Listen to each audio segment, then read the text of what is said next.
Are you all comfortable down there? Good. Well, let's make sure you're not too comfortable, because I'm coming down amongst you. Yes. Now, if any of you, want to ask me any questions, well, just put your hand up and I'll answer them. I might not tell the truth, but I'll answer them. Hello. When you applied for the job as the doctor, were you nervous? When I applied, yes, I was nervous in a way, because it was a big role to take on, and so, I thought, wow, let's hope that I can get this.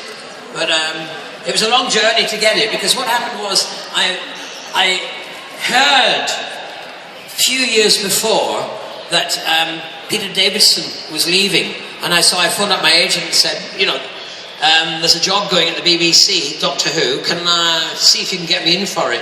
And then they phoned up and said, sorry, we've already cast someone else, and that's Colin Baker.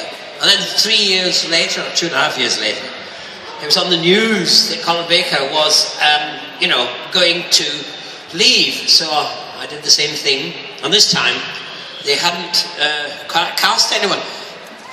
My agent phoned up the producer, John Nathan Turner, and said to him, I think you should see Sylvester. And he said, who? And my agent said, yes. And then, but then when he hung up, the next phone call that came through, the very next phone call, happened to be from a producer that worked for the BBC that I had worked with quite a long time, Clive Doig, and he said to John Nathan Turner, you should see Sylvester McCoy, I think he would make a really good doctor.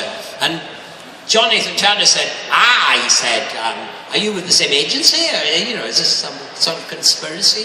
He said, no, honestly, I'm not. So that excited John Nathan Turner. He was kind of superstitious, and he thought, this is really interesting. And he came to see me. I was playing the Pied Piper in a musical play that had been written for me at the National Theatre. And he came along and saw it. And then I learned much later that he went back to his office and said, I found my new doctor. And so that was good. And so I'm going to come through here because this will mess you all up. So I'll come all this way. I hope it's a good question. So what's the best part of playing Doctor Who for you? The best part of playing Doctor Who? Well, actually, it's meeting all the fans, really. Yeah, no, I enjoy that. I enjoyed doing that. I'm telling you. What was it like playing the Doctor? It was great. It is great, because I'm still doing it. I haven't stopped doing it, because after Doctor Who finished, we started doing audio Doctor Who's, and now it's developed into quite a big industry called Big Finish.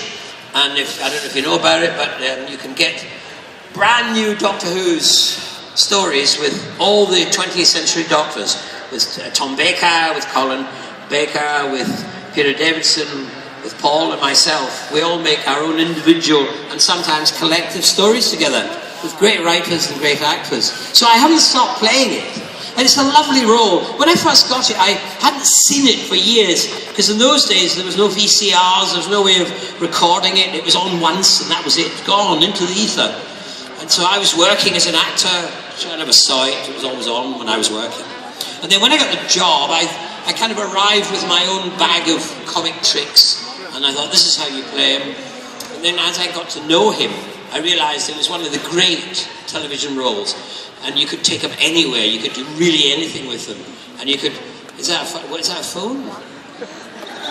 all right, who is it? I'll answer them, I'll tell you. Okay, let me talk to him, I'll tell him then. There's a text, okay, that's fine. I love the Five-ish Doctors. What was it like filming that with the others? It was great fun. For those that don't know, the Five-ish Doctors reboot, which you can find somewhere in the ether, it's still around somewhere, and it's going to become on, BBC are going to bring it out with Matt Smith's last group of episodes. So it will be on there somewhere. The Five-ish Doctors, the 20th century Doctors, always thought that we would be in the 50th anniversary of Doctor Who. Because the fans, for years before, kept saying, are you going to be in it? And we thought, well, we must be, really. I think it's only fair, it's only right. And also because the fans all over the world wanted us to be in it. And I thought, well, the producers surely will listen to that and hear and respond. But we realised at the beginning of last year that they were not going to have us in it. So Peter Davidson said to me, he said, listen, I think It's still we should recording. make a film Oops. about us trying to break into the 50th anniversary. That's going to use a lot of storage. And that's what we did. We started off last year, at the beginning of the year, as it so happens, 4 of us, Oh, it's still recording. Paul, Colin, Peter and myself, were touring Australia and New Zealand for the 50th anniversary celebration of Doctor Who.